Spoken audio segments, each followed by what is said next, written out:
capítulo 1, versículos de 1 a 14.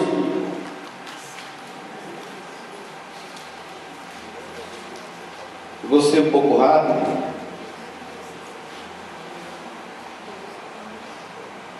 No princípio era a palavra, e a palavra estava com Deus, e a palavra era Deus. Ele, a palavra, estava no princípio com Deus. Todas as coisas foram feitas através dele, e sem ele nada do que existe teria sido feito. Nele estava a vida, e a vida era a luz dos homens. E a luz resplandece nas trevas, mas as trevas não a venceram. Amém? Houve um homem enviado de Deus, cujo nome era João. Ele veio como testemunha para que testificasse a respeito da luz, a fim de todos que virem a crer por intermédio dele. João não era luz, mas foi enviado para testemunhar da luz. A palavra é a luz verdadeira que, vinda ao mundo, ilumina a toda a humanidade. Aquele que é a palavra estava no mundo, e o mundo foi feito através dele, mas o mundo não o reconheceu. Ele veio para o que era seu, mas os seus não receberam. Mas a todos o quanto receberam, deu-lhes o direito de se tornarem filhos de Deus, ou seja, aos que creem no seu nome. Você crê nele? Amém. Você é filho de Deus? Amém. Amém. E a palavra se fez carne e habitou entre nós. Vimos a sua glória, a glória como a do unigênito do Pai, cheio de graça e de verdade. Então vemos aqui, no capítulo 2 da carta aos Efésios, no versículo 8, que na primeira vírgula, essa é uma pessoa. A graça é uma pessoa. Pela graça sois salvos. Então, se é pela graça, não é pelo esforço, correto? Pela graça sois salvos. Por que eu estou dizendo isso? Porque nós temos um mau entendimento das coisas. E Jesus, Ele quer que nós estejamos num lugar, mas que nós não devemos sair desse lugar sem entendimento. Porque o que faz roubar a vida do homem é quando a palavra é lançada, ela cai numa boa terra, mas vem ali os pássaros e arranca essa semente. Então Deus, Ele quer que você entenda as coisas. Deus quer que você entenda quem Ele é para você e quem você é para Ele. Nós vemos aqui que a todos o quanto creram, Deus deu o poder de serem ou se tornarem filhos de Deus. Amém? Isso precisa ficar claro. Precisa ficar claro em mim e você. Há uma paternidade de Deus. Você não está jogado no mundo. Você não está sozinho. Há uma paternidade.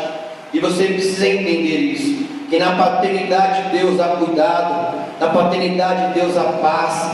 Na paternidade de Deus há consolo. Na paternidade de Deus há socorro. Na paternidade de Deus há vida. Amém? É por meio da fé. Você pode abrir em Romanos capítulo 10, versículos de 9 a 13. Pela graça sois salvos. Isso não vem de vós, é dom de Deus. Amém? Você abriu em Romanos capítulo 10, versículos de 9 a 13? Porque eu não abri. Porque na verdade esqueceram de colocar o público aqui, eu estou me enrolando aqui.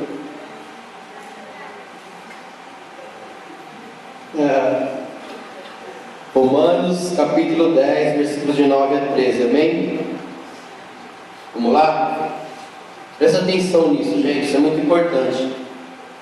Se com a tua boca confessares que Jesus é o Senhor, e creres em teu coração que Deus o ressuscitou dentre os mortos, serás salvo. Porque com o coração se crê para a justiça, e com a boca se faz confissão para a salvação. Conforme diz a Escritura: todo o que nele crê jamais será decepcionado. Portanto, não há distinção entre judeu e gentil, pois o mesmo Senhor é Senhor de todos e abençoa ricamente todos os que invocam. Porque todo aquele que invocar o nome do Senhor será salvo. No entanto, como invocarão aquele em quem não creram? E como crerão naquele que não ouviram falar? E como ouvirão se não há ninguém que pregue? Amém? Isso precisa ficar muito claro em nós. Você que está aqui ainda não teve uma oportunidade de entregar a sua vida ao Senhor Jesus Cristo, você está aqui. Você que não confessou com a sua boca e não creu com o seu coração, ainda você não é salvo. Mas se você confessou com a tua boca e creu no teu coração que Deus, o Pai, ressuscitou a Jesus dos mortos, Ele deu um nome que está acima de todo nome, e a este nome todo joelho se dobrará e toda língua confessará que Jesus Cristo é o Senhor, então você será salvo. Você que está aqui e você já fez essa oração, isso precisa ficar claro, porque o que nós temos mais visto que o diabo tem feito no meio dos filhos de Deus é roubar a identidade. Mas uma identidade que tem o teu nome, tem uma paternidade, uma filiação, ninguém pode roubar um nome que é te dado. Podem roubar tudo de você, mas o nome não. Sim? Jesus, Ele, quando morreu na cruz do Calvário, e a todos quanto receberam Ele, não é receber na igreja, tá? Você pode vir para a igreja, ficar alegre na igreja, você pode gostar de uma igreja, não gostar de uma igreja, mas você tem que receber a Ele. A igreja ela tem a sua importância, porque a igreja somos nós. Aqui é um templo onde se adora o Senhor, e que biblicamente é chamado casa de oração, tá bom? Mas a igreja somos nós, somos pessoas. A igreja é pessoa, a igreja é você, sim? Você consegue entender isso? Você consegue receber o que Jesus fez para você? Você consegue entender que você é igreja independente da idade que você tem? Que Ele te amou e te resgatou e que ninguém te rouba isso? Porque a maior confusão que nós temos no meio do povo de Deus é que ele não sabe se é salvo ou não é salvo. E se a salvação depender de mim para que eu seja salvo, então é pela minha força. A salvação não é pela força humana. A salvação é dada por Jesus Cristo a todo homem que nele crê e confessar Ele como Senhor e Salvador da sua vida, crê no seu coração. Isso precisa ficar claro, porque o que rouba as nossas vidas é que nós olhamos para nós mesmos e achamos que nada foi resolvido. O pecado já foi resolvido. Você entende isso? O pecado já foi resolvido na cruz do Calvário. O pecado não vai ser resolvido porque eu confesso Ele. O pecado foi resolvido porque Jesus na cruz do Calvário, Ele se deu por amor à humanidade. Então essa história do pecado já foi resolvida, mas eu continuo pecando, continuo fazendo errado, sim, porque você é humano. Eu não gosto muito disso, mas você pode dizer para a pessoa que está do seu lado: você é humano? Eu não tenho muito esse costume, até não gosto muito, mas vocês estão tão quietos que eu preciso fazer vocês falar um pouquinho, me ajudar, né? Então você é humano, sim? Cheio de falhas? Sim. Pecador? Sim. Mas lavado e remido pelo sangue do Cordeiro. Amém? Mas lavado e remido pelo sangue do Cordeiro. Não há condenação para aqueles que estão em Cristo Jesus, que não andam mais segundo a carne, mas andam e se movem pelo Espírito do Senhor, amém? Porque quando Paulo ele diz: miserável homem que eu sou, quem me livrará do corpo dessa morte? Não estava isso no script, veio agora. E aí ele diz: miserável homem que sou, quem me livrará do corpo dessa morte? Me ajuda aí onde está esse versículo, porque meio assim, pá. Cadê? É Romanos 8? Oi? Romanos 7. Obrigado, Gilson. Bible. Romanos. Bible é Bíblia, gente. É que eu sei falar inglês, mas tudo bem. Romanos 7. Gilson, me ajuda aí, porque veio assim, puf. Olha só que interessante. Gente, é uma carta, certo? Carta aos Romanos, não é livro, é carta. Então, se é uma carta, ela dá continuidade. Quando você vê capítulo e versículo, é para ficar mais fácil para nós guardar na mente, onde saber o endereço, tá bom? A rua, o CEP, essas coisas aí. Mas na verdade é uma carta. A carta não tem capítulo, não tem versículo. Olha que interessante. Miserável ser humano que sou, quem me libertará deste corpo de morte? Graças a Deus, por Jesus Cristo nosso Senhor, de modo que eu mesmo, com a razão, sirvo a lei de Deus, mas com a carne, a lei do pecado. Então, como é uma carta, vamos continuar. Portanto, agora não há nenhuma condenação para os que estão em Cristo Jesus, porque a lei do Espírito da vida em Cristo Jesus te livrou da lei do pecado e da morte. Portanto, é uma palavra de ligação. Um dia eu estudei também, tá, gente? Eu não manjo muito de português, mas portanto é uma palavra de ligação. Então você está dizendo, portanto, ele está ligando algo a alguma coisa, certo? Por isso que é uma carta. Se você ler, gente, por favor, entenda o que eu estou dizendo, tá? Se você ler a Bíblia fissurado em capítulo e versículo, isso você também é roubado. Infelizmente. Infelizmente. O capítulo e versículo é importante para nós, sabe por quê? Para guardar o endereço. Como eu falei, o juiz guardou o endereço, estava no lugar certo. Mas, presta atenção, eu vou voltar lá. Vou voltar lá porque você precisa daqui sair entendendo isso. Porque Deus quer filhos e filhas guerreiros. Deus quer filhos e filhas de entendimento. Deus quer filhos e filhas que se movem pelo Espírito e conhecem sua identidade paterna e conhecem a sua vocação no reino. Miserável ser humano que sou, quem me libertará deste corpo de morte? Porque Paulo estava dando umas mancadinhas. Como você e eu dá umas mancadinhas, ou você não dá, eu dou. Aí Paulo, ele vem escrevendo, graças a Deus por Jesus Cristo, nosso Senhor, de modo que eu mesmo com razão sirvo a lei de Deus, mas com a carne a lei do pecado. Então quando você lê assim, você para aqui, você já se morre tudo, porque você fala, meu Deus, estou mal, você entra naquela depressão, porque está mal, meu Deus, eu sou um miserável, pecador, maldito, desgraçado, Mas portanto agora não há nenhuma condenação para aqueles que estão em Cristo Jesus. Você está em Cristo Jesus? Amém.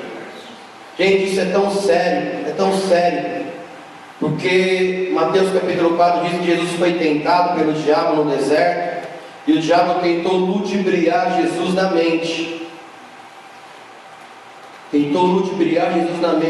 Se você é o Filho de Deus, transforme esta pedra em pão.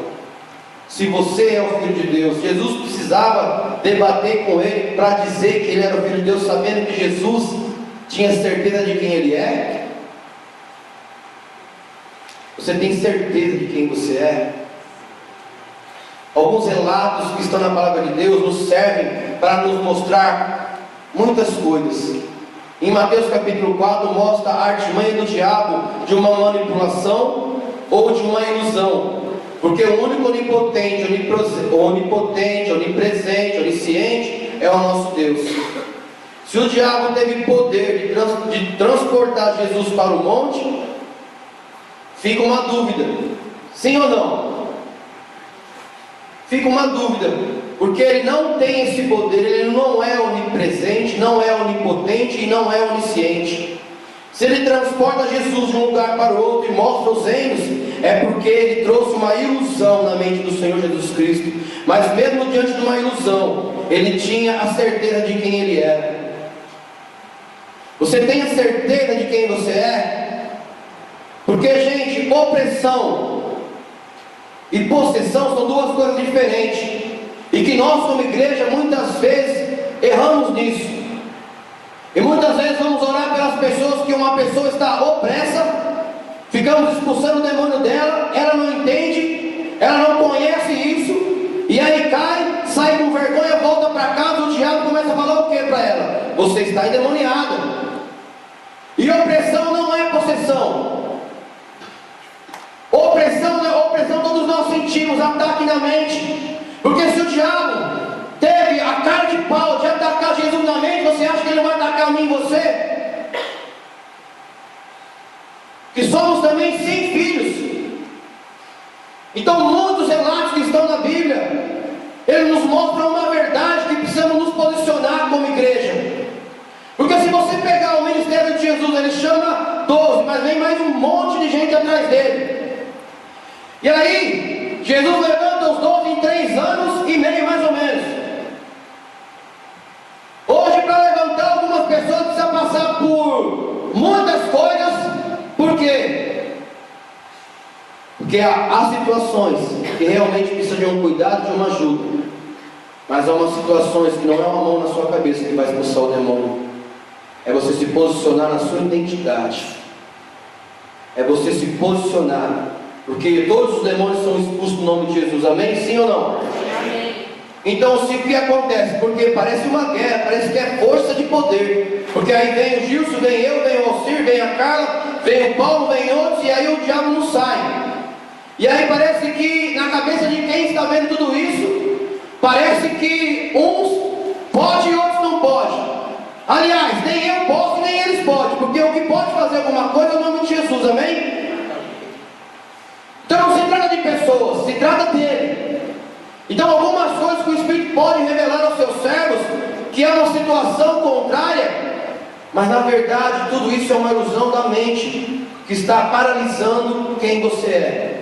Porque se você não entender quem você é no reino, quem você é em Cristo Jesus, você corre um risco muito grave. Corre um risco muito grave. E glória a Deus que Deus está quebrando isso em nós, amém?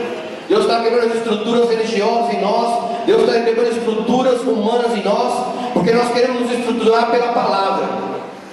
É a palavra que você se estrutura, é a palavra que te mostra o caminho, é a palavra que te liberta. Jesus disse o quê? Conhecereis a verdade e a verdade.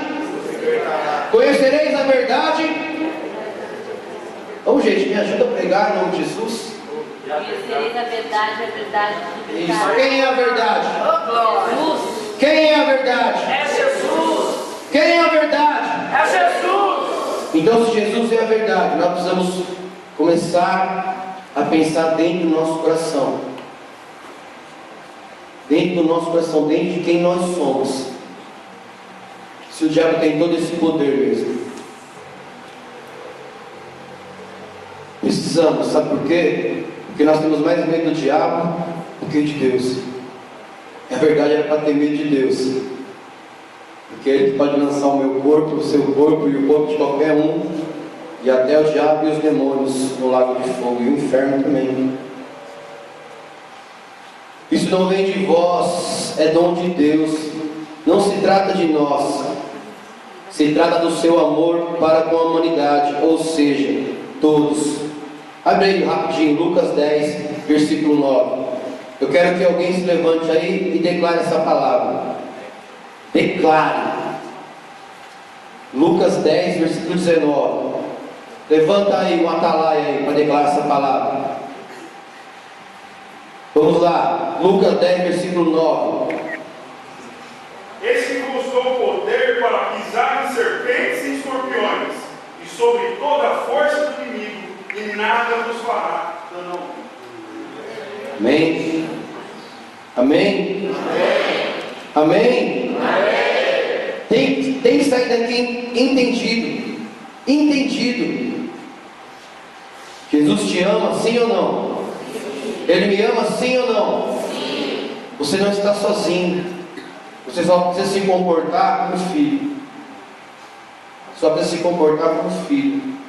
Você só precisa olhar para o alto, porque do alto vem o teu socorro. Abre aí Lucas capítulo 15. É muito interessante isso. Muito interessante. Lucas capítulo 15.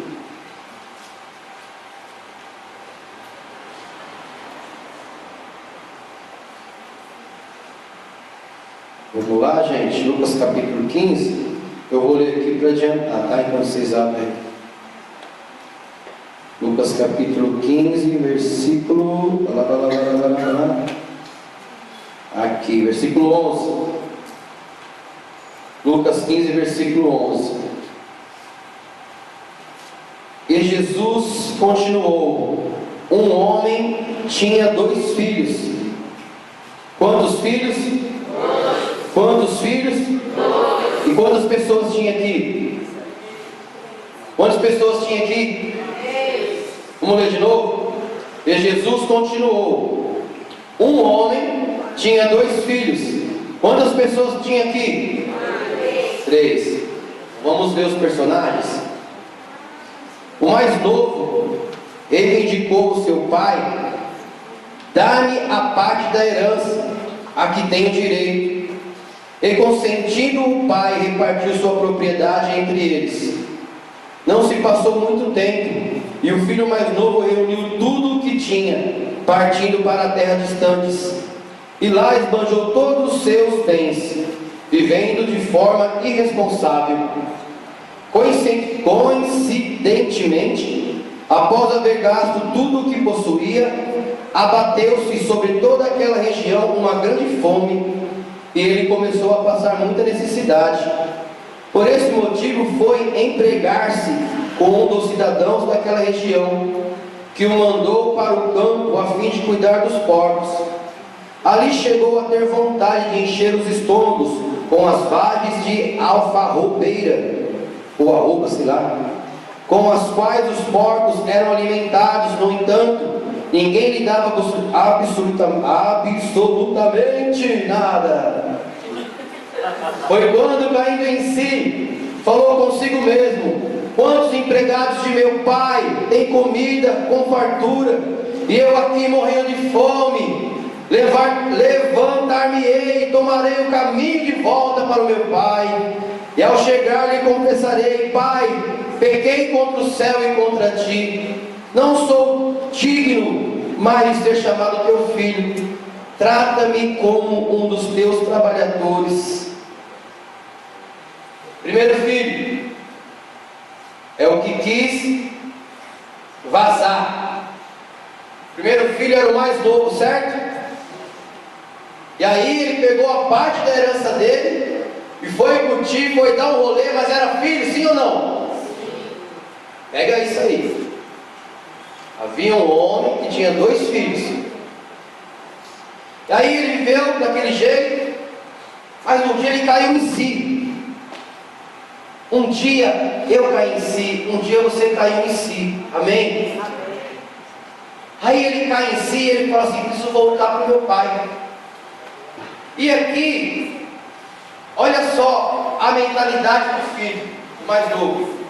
A mentalidade do filho mais novo teve a motivação certa, com a mente de empregado.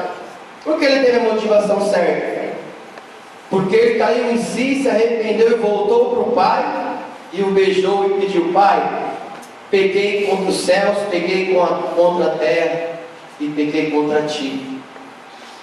Teve a motivação certa, mas com a mentalidade do quê? De empregado.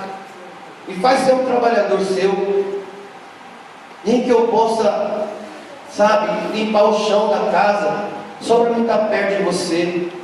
Nem que eu possa, sabe, Senhor, fazer qualquer coisa, só para me comer, só para me ter o prazer de voltar de novo para minha casa, só para mim para mim estar aqui. Motivações certas com mentalidades erradas. Vamos ver o filho mais velho, porque aqui fala também no filho mais velho. Olha que interessante aqui, abre aí no versículo 25 e 30 do capítulo 15. Vamos pegar por parte, tá bom? Porque eu separei aqui, versículo 25 ao 30. Olha só, a mentalidade do filho mais velho. Vamos lá. Entre mentes, o filho mais velho estava no campo. Quando foi se aproximando da casa do pai, ouviu o som da música e das danças. Então chamou um dos servos e indagou-lhes sobre o que estava acontecendo. Este informou: teu irmão regressou, e teu pai mandou matar um novilho gordo, porque o recebeu de volta são e salvo. Mas o filho mais velho encheu-se de ira, negou-se a entrar. Então o pai saiu e insistiu com ele. Porém ele replicou ao pai: há tantos anos tenho trabalhado como um escravo para ti, e nunca tinha te desobedecido em nada, e uma só ordem tua, contudo, tu nunca me ofereceste nem ao menos um cabrito, para que pudesse festejar com os meus amigos. No entanto, chegando em casa esse teu filho, que pôs fora os teus bens com a prostituta, que tu ordenaste matar um novilho gordo para ele, então ele enraivou com seu pai: meu filho, tu sempre está comigo, tudo que possuo é igualmente teu. A mentalidade do mais velho foi uma motivação errada, com a mente de escravo, não entendendo com quem ele sempre estava. Vou repetir de novo, tá bom? Motivação errada com a mente de escravo, não entendendo com quem ele estava. Dois filhos, amém?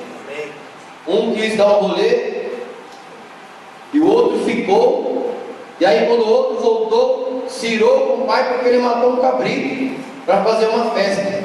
Então nós temos duas pessoas que também, um tinha mente de trabalho, né, que queria voltar arrependido com a motivação certa, mas o outro com a motivação errada, dando junto do pai, não percebia que tudo era dele.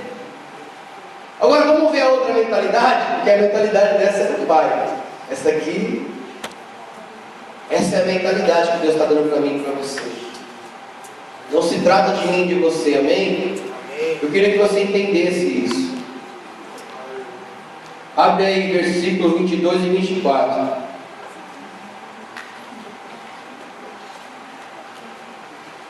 Agora quem vai falar é a mentalidade do pai, tá? Olha a mentalidade do pai, como é diferente. Entretanto, versículo 22 e 24. Entretanto, o pai ordenou aos seus servos: trazei depressa a melhor roupa, vestiu com distinção, colocou um anel de autoridade e sandálias no filho.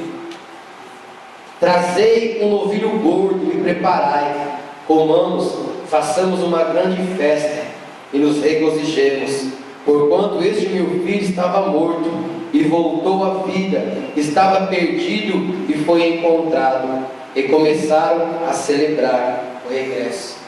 Mentalidade de pai, paternidade de Deus, independente do que você faz, do que você fez, Ele está esperando você.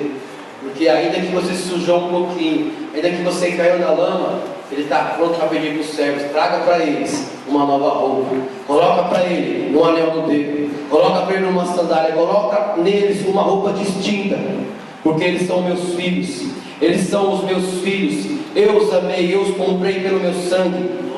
Isso precisa ficar claro em nossa mente, porque a mentalidade do pai é uma mentalidade diferente do que nós vivemos. Continua no 31 e 32. O apóstolo Paulo entendeu isso quando ele disse aquela palavra. Ele entendeu isso. 31, 32.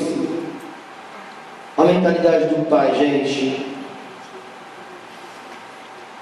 Então lhes arrasou o pai: meu filho, tu sempre estás comigo, tudo que possuo é igualmente teu.